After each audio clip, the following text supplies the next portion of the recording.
여러분들은 이런 메시지를 SNS에서 보면 어떻게 하시겠습니까? 좀비 영화에나 나올 법한 메시지가 실제로 난무하고 있는 곳이 현재의 일본입니다. 보건소에 아무리 연락을 해도 받지를 않습니다. 난 증상이 있다고 밝혔는데도 아무런 조치를 취하고 있지 않아. 이것은 실제로 현재 일본 내 SNS에 올라오는 글들입니다. 얼핏 보면 구조신호와 같은 글들로 보이는데요. 이처럼 일본의 현 상황은 날이 갈수록 심각해져 가고 있습니다.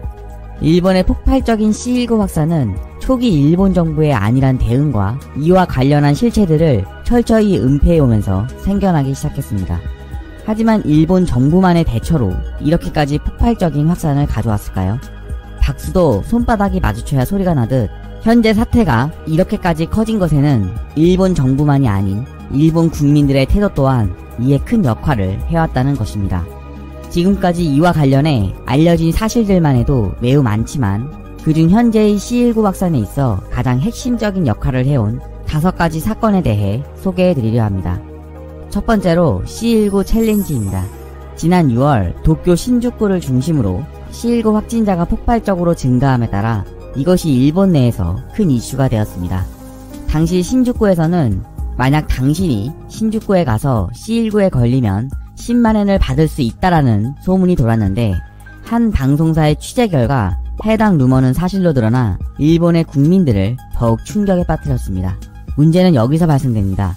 일본의 젊은이들이 너도 나도 할 것 없이 신주쿠로 달려가 신나게 유흥을 즐기다가 C19에 걸려 2주간의 편안한 호텔 격리 생활과 더불어 10만엔을 받을 수 있다는 생각에 이에 함께할 C19 챌린지 파티원들을 모집하기 시작했다는 것입니다.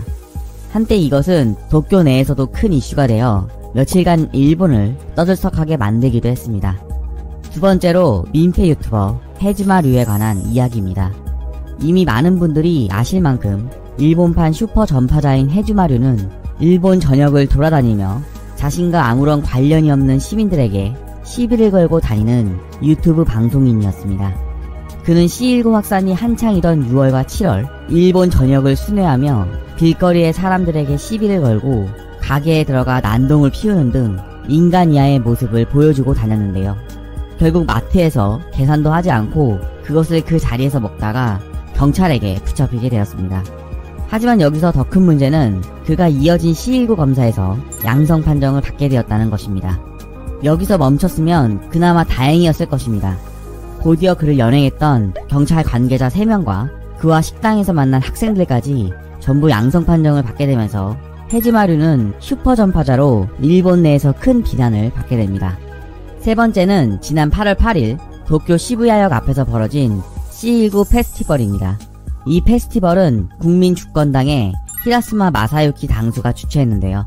그는 일본 정부는 현재 C19 대책을 핑계삼아 우리 국민들의 생활을 바꾸려 하고 있다. C19 또한 미디어가 만들어낸 허상일 뿐이며 실제로는 존재하지 않는다라며 길거리에서 이를 큰 소리로 외치고 다녔습니다. 또한 사회적 거리두기도 국민들을 서로 분열시켜 대화하지 않게 하고 이를 통해 일본을 와해시키려는 행동이다라며 마스크를 착용할 필요도 없다고 침을 튀겨가며 길거리를 활보했습니다. 이들은 시위대를 꾸려 길거리에서 페스티벌을 개최했으며 지하철까지 탑승해 그 안에서도 페스티벌을 즐기려고 했지만 시민들의 신고로 이는 무산되고 말았습니다. 하지만 이에 굴하지 않고 자신을 비롯한 소수의 정예 부대들을 편성하여 마스크를 쓰지 않고 일본 지하철에 탑승하고 이를 자랑스럽게 자신의 유튜브 채널에 올렸습니다. 네 번째는 요시무라 지사의 가글 치료제에 관한 이야기입니다. 그는 최근 가글이 C19를 예방하는데 효과가 있다면서 이를 공식적으로 언급하기 시작했는데요. 일본의 국민들은 모두 약국으로 달려가 가글 브랜드 중 가장 유명한 이소진 가글을 모두 털어가기 시작했습니다. 이 중 일부는 약국의 가글을 싹쓸이한 다음에 온라인상에서 10배가 넘는 가격으로 이를 되팔기도 했습니다. 사태가 이렇게 커졌는데도 요시무라는 자신의 발언에 자신감을 가지며 뜻을 굽히지 않았는데요. 결국 몇 주가 지나도 사태가 진정되지 않고 오히려 확산이 계속되자 이제서야 자신의 말에 오해가 있었다라며 황급히 이를 진압하는 행동에 들어갔습니다.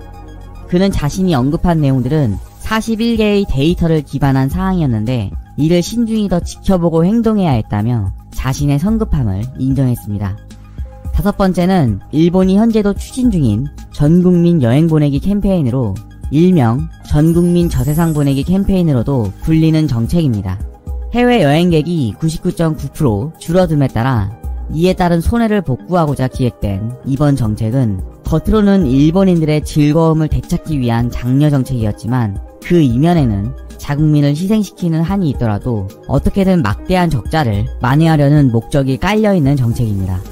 심지어 현재와 같이 심각한 일본의 상황 속에서도 정부는 이를 취소하지 않고 계속해서 지켜보겠다는 입장을 취하고 있는 중이기도 합니다.